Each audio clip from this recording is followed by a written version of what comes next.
Kami akan jalankan sesuai dengan petunjuk barusan. Saya pikir kementerian lain akan gonjang-gonjang sedikit nanti. Pertanyaannya berat-berat semua. Kalau saya jawab nggak selesai satu hari nih kalau mau jawab semua. Jadi akan saya jawab yang berat-berat aja.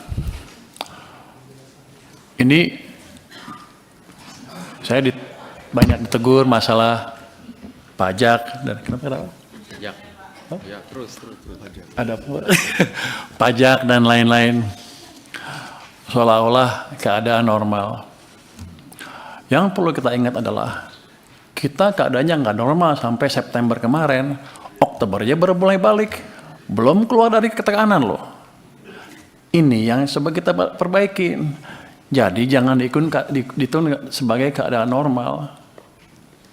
Tapi ketika ekonomi sedang melambat, dan ini banyak, saya baru tahu di sini banyak ahli ekonomi, mantap diskusinya nih pasti nih. Muridnya beliau dari PKS, Temennya. kenapa lu lulusin? Kenapa lu lulusin? Bagus itu.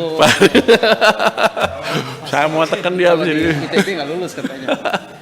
Saya Pak Aristurin ini konseptual sekali. Cuman keadaan yang mesti kita lihat adalah saya bisa aja naikin tarif di sana sini, tapi hasilnya pasti lebih jelek daripada yang sebelumnya. Kenapa? Waktu ekonomi lagi jatuh. Ya sebagai ini saya bilang kalau kita kan tahu Pak kebijakan kontrasiklikal. Kalau lagi jatuh kita bebanin lagi, akan lebih jatuh lagi. Harusnya malah kita ngasih stimulus besar-besaran. Ini kan kita cukup taktis di sini ya di Kementerian Keuangan cukup mirip karena nih senior Anda nih pelitnya minta ampun. Jangan kasih dengan yang ada aja. Jadi kita optimalkan. Beliau juga pelit sama aja. Jadi kita optimalkan yang ada. Jadi kita optimalkan uang yang ada untuk menciptakan perbaikan ekonomi dan alhamdulillah sekarang sudah mulai terlihat. Tapi bukan berarti keadaan sudah normal. Jadi kalau Anda tanya, kenapa pajak Anda turun segitu banyak? Ya waktu itu lagi susah. Kalau bisnismen lagi susah dipajakin ribut pasti kan. Uangnya juga nggak ada. Orang lagi rugi. Jadi itu yang mesti ditaruh di kepala kita bersama-sama ya. Emang saya akuin pengumpulan pajak masih di bawah target. Akan kita perbaiki ke depan. Tapi tolong diingat juga sampai September Oktober itu kita enggak ideal kondisinya. Kalau saya lihat gambar uang tadi, coba kasih lihat gambar pertumbuhan uang, itu sudah cukup lama sebenarnya dari 2004. Jadi ekonomi kita masih susah. Apa mau kita tekan masyarakat kita, pengusaha kita pasti hancurnya. Jadi tolong dipertimbangkan juga hal itu. Saya juga pengennya pajaknya maksimal ini. Tapi ketika kita masih memberi stimulus ke ekonomi, saya belum memberi stimulus yang besar ya. Saya hanya memaksimalkan, mengoptimalkan uang yang ada supaya ekonomi bisa recover itu. Dalam keadaan seperti itu, acuan-acuan yang normal, penilaian dalam keadaan yang sehat menjadi tidak pas, Pak. Jadi saya juga mau kalau bisa kita hajar, terutama anggota DPR pajaknya kita naikin ya. Saya digebuk nanti atau Pak Tommy atau Pak ini. Cuman nggak seperti itu kondisinya. Ketika uang kita seperti ini kan sebetulnya 2000 udah direm nih 2004 ke sini. Ini udah negatif pertumbuhan uang kita. Kita susah. Cuman waktu itu kita semua belum sadar dan saya sekarang mencoba memperbaiki ini dan itu pun masih belum optimal karena kan fiskal masih ada sisi mesin ekonomi kita yang belum membantu dari sisi moneter. Ini injeksi positif masih dari sisi fiskal aja. Sekarang tumbuhnya mungkin dengan injeksi tambahan 10% lebih mungkin sekarang. Tapi kan uang di bank sentral masih banyak, boleh ngomong gitu ya? Boleh. Mereka menyerap uang dari perbankan 1.000 triliun sekarang di SRIB dan open market operation-nya. Kalau dia bantu sedikit aja, lebih bagus lagi. Ini kan saya pikir dalam keadaan sekarang tumbuh 20% untuk M0 masih bisa ditolerir tanpa menimbulkan inflasi yang berlebihan atau tanpa menimbulkan ekonomi kita kepanasan. Kan yang situ di bawah Komisi 11 juga. Coba dia diketok-ketok sedikit biar kita bisa jalan bersama gitu. Tapi kita Pak Menteri, rencana kita memang mengagendakan untuk rapat KSSK Pak di Komisi 11 Pak. Oke, kalau nanti boleh bicara bebas, kita debat itu bebas-bebas. Kita berikan kewenangan penuh untuk Bapak sebagai koordinator untuk membicarakan apa saja Pak. Terima kasih atas dukungannya Pak Ketua. Kan ini bukan buat kita, tapi bukan saya, bukan buat DPR, tapi buat seluruh masyarakat kita. Gimana caranya supaya kita bisa tumbuh cepat sesuai dengan rencana tadi.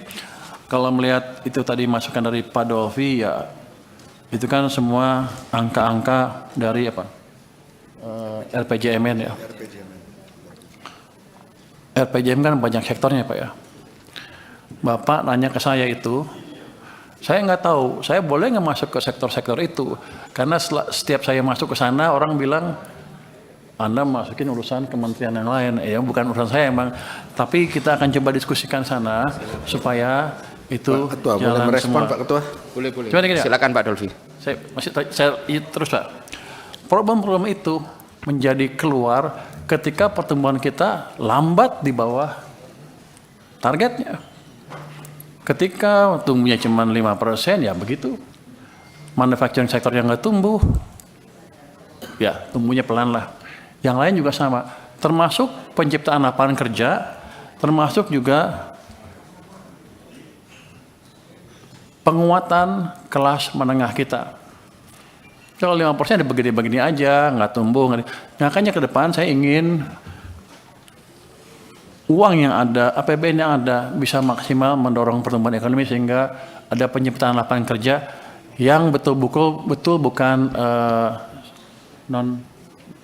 non formal, yang betul-betul formal sektor yang disorot oleh Pak Dolvi tadi. Tanpa pertumbuhan ekonomi yang memadai, kita susah menciptakan lapangan kerja yang berkesinambungan untuk orang-orang yang bisa bekerja formal. Kalau non formal kan kita nggak tahu kesejahteraannya bisa naik terus apa enggak. Tapi itu modalnya adalah pertumbuhan ekonomi yang lebih cepat. Ini saya baru dorong yang ini kan, yang ada di tangan kita dulu. Ke depan kita akan pastikan iklim investasi akan lebih bagus lagi. Kementerian Perekonomian sudah melaunch Satgas percepatan ini pertumbuhan ekonomi. Kemarin sudah dibicarakan masalah penyerapan anggaran, sekarang dimonitor tuh anggaran pusat tuh seperti apa, penyerapan seperti apa, semua menteri ada di situ, dan kalau nggak lambat, kalau penyerapan lambat mulai ditegur katanya. Jadi bukan saya lagi yang tegur, tapi Kemenko dengan seluruh kementerian yang ada di sana. Ada 26 kementerian yang terlibat di Satgas tersebut. Nanti yang kedua adalah debottlenecking. Debottlenecking kita sudah bicara dengan beberapa pengusaha, beberapa asosiasi, dan sudah masukkan keluhan-keluhan mereka dan kita mulai perbaiki. Tapi yang lebih seru lagi nanti ke depan, mulai minggu depan, kita akan buka pengaduan khusus untuk para pelaku bisnis yang mengalami gangguan bisnis di seluruh Indonesia.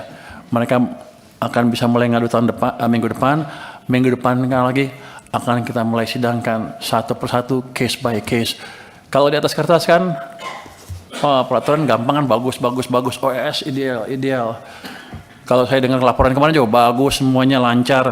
Tapi di lapangannya kan nggak gitu, investor belum masuk ke sini dan kita kalah dengan Vietnam dan lain-lain.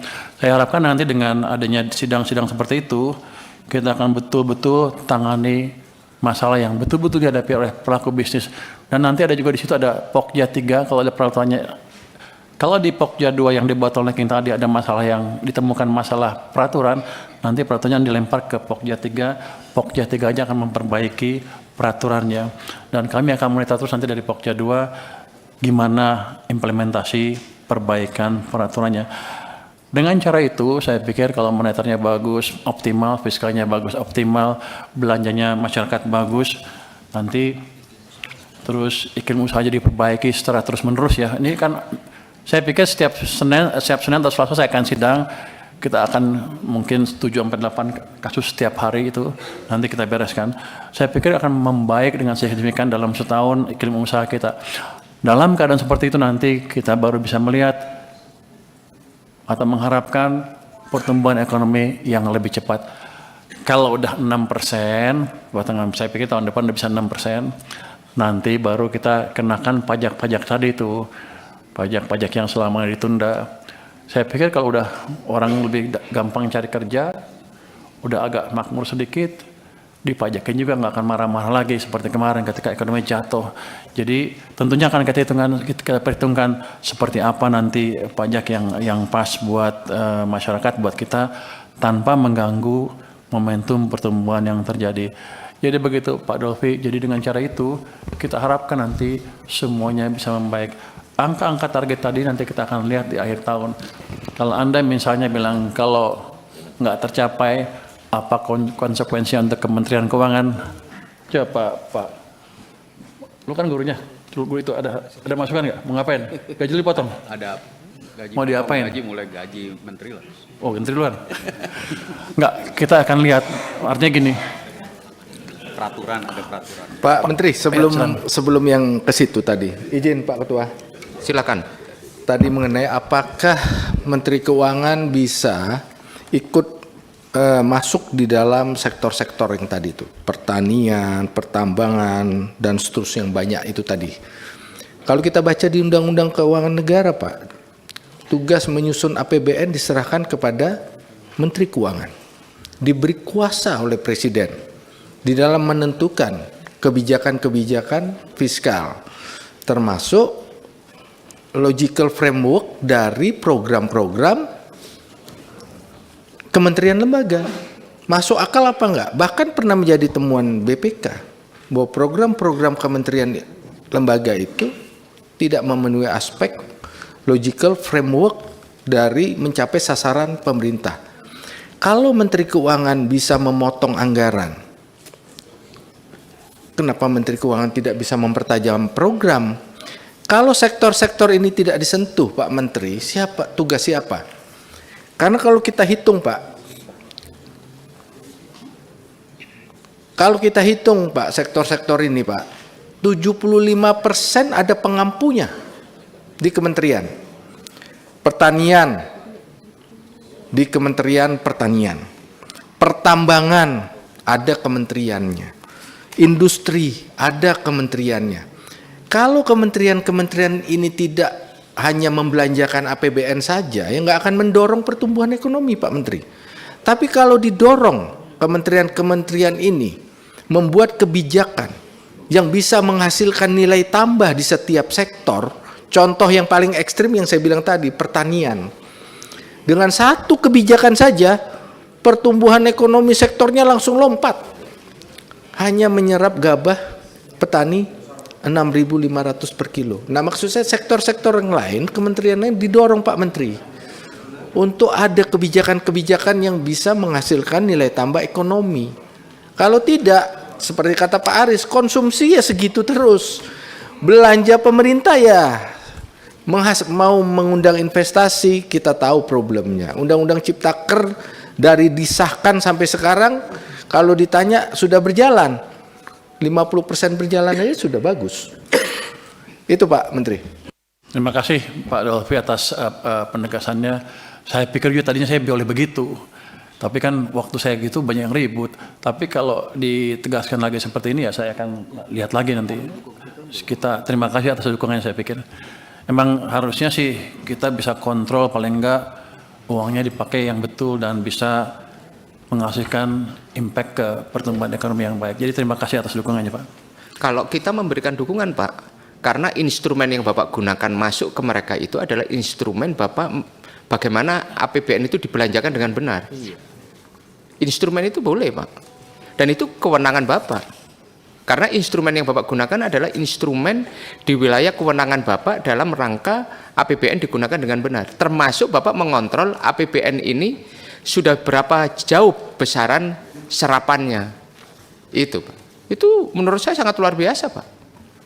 Gitu. Silakan dilanjut Pak. Terima kasih atas dukungannya Bapak Ketua dan Pak Dolfi.